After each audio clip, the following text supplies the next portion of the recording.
Hello everyone, আসসালামু আলাইকুম সবাইকে। বিপিএল এর এখন যে অবস্থা, এখন যে পয়েন্ট টেবিলের অবস্থা, সেখানে মোটামুটি সবাই ধরে নিচ্ছে ঢাকা ক্যাপিটালস এবং সিলেট স্ট্রাইকার্স তারা যেহেতু কোনো ম্যাচ জিততে পারে নাই, তারা আল্টিমেটলি অনেক বাজে খেলতেছে। ইভেন হচ্ছে দুর্বার রাজশাহীকে নিয়ে অনেক কথা হচ্ছে। সো আল্টিমেটলি ৩টা দলই একটু খারাপ পরিস্থিতিতে আছে। অন্যদিকে চিটং কিংস মাত্র একটা জয় তারা পেয়েছে এবং হচ্ছে খুলনা টাইগার্স তারা একটু এগিয়ে আছে। বাট আমার কাছে মনে হয় এখন মাত্র টুর্নামেন্টটা শুরু হয়েছে। অনেকের কাছে মনে হচ্ছে টুর্নামেন্টটা হয়তোবা হাফ পর্যায়ে চলে এসেছে, বাট আমার কাছে মোটেই তা মনে হচ্ছে না। দেখেন, এখানে যদি আপনি টিমগুলো অ্যানালিসিস করেন বা টিমগুলোর দিকে চোখ রাখেন, প্রত্যেকটা টিমের স্কোয়াড দেখে এটাও বোঝা যাচ্ছে যে এইবারের অন্যতম শক্তিশালী দুইটা দল হচ্ছে ফরচুন বরিশাল এবং Rangpur Riders. So Rangpur Riders এবং ফরচুন বরিশালকে আপনার টপ 4 এর মধ্যে তারা দুইটা টিম থাকবে, এটা অবশ্যই আপনাকে ধরে নিতেই হবে। এরপরে যে ২ টা দল আসছে বা ২ টা পজিশন আছে, সেটা নিয়ে কিন্তু ৫ টা দল তারা নিজেদের মধ্যে খেলবে। সো এখান থেকে এখন পর্যন্ত যারা খেলেছে তাদের মধ্যে দেখেন, ঢাকার কথা যদি বলি, ঢাকা কার সাথে হেরেছে? তারা খুলনার সাথে হেরেছে। তারা চি এম ঢাকা এখন পর্যন্ত খুলনার সাথে হেরেছে, রাজশাহীর সাথে হেরেছে, রংপুরের সাথে ২ টা ম্যাচ হেরেছে।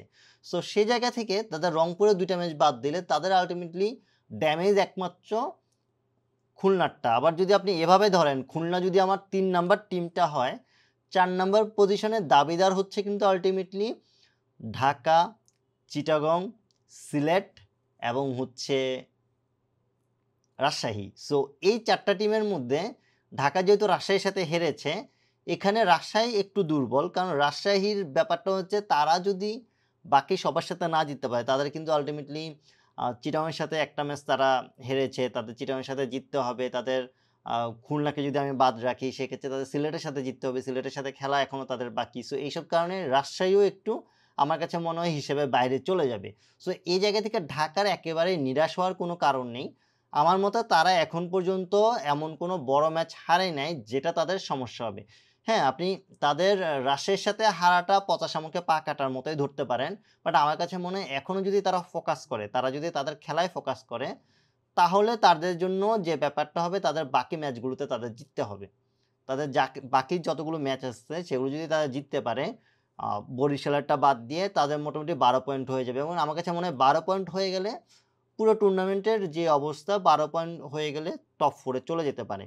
অন্যদিকে সিলেটের কথায় যদি আসি, সিলেট ২ টা ম্যাচ হেরেছে, ২ টা ম্যাচে কিন্তু তারা রংপুরের সাথে খেলেছে। সো রংপুরের সাথে হারলে আপনি তাকে টুর্নামেন্টের বাইরে ফেলে দিবেন, ব্যাপারটা মোটেই এমন না।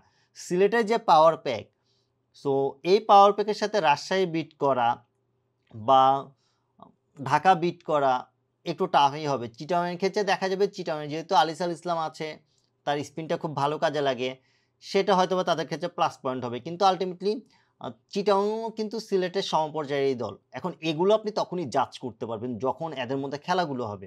সো এখন সামনে যে পর্বটা আসতেছে বা সামনে যে খেলাগুলো আসছে, সেখান থেকে আপনি একটু আইডিয়া পাবেন যে আল্টিমেটলি কারা যাবে টপ 4 এ। বিশেষ করে আমার মনে হয় চট্টগ্রাম পর্বের মাঝামাঝিতে চলে গেলে বা চট্টগ্রাম পর্বের শেষের দিকে চলে গেলে আপনি মোটামুটি আইডিয়া পেয়ে যাবেন কারা আল্টিমেটলি টপ 4 এ চলে যাচ্ছে।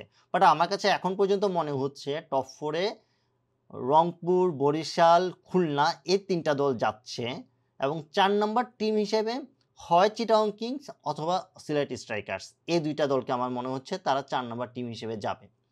যদিও এখন পর্যন্ত সিলেট কোনো ধরনের পয়েন্ট তারা যোগ করতে পারেনি। তারা ২ টা ম্যাচ খেলে ২ টাতে হেরেছে। বাট আমার কাছে মনে হয় তাদের হাতে এখন পর্যন্ত যথেষ্ট টাইম আছে, যথেষ্ট সুযোগ আছে।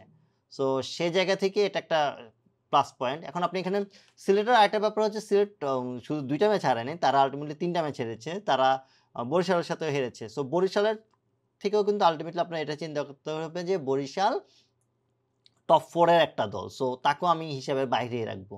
সো সেই জায়গা থেকে আল্টিমেটলি সিলেটও খুব পিছিয়ে নেই। সো এটা নিয়ে এখন মানি তাড়াহুড়া করে বা এই মুহূর্তে এসে প্লেয়ার বলি বা টিম ম্যানেজমেন্ট বলি বা দর্শকদের কথা বলি, এত তাড়াতাড়ি হতাশ হওয়ার কিছু নাই। এখনও টুর্নামেন্ট অনেকটাই বাকি আছে। সো এই চিটাগং পর্ব পর্যন্ত মোটামুটি যারা ভালো খেলবে তারাই আল্টিমেটলি টপ 4 এ চলে যেতে পারবে। দেখা যাক শেষ পর্যন্ত কারা টপ 4 এ যেতে পারে।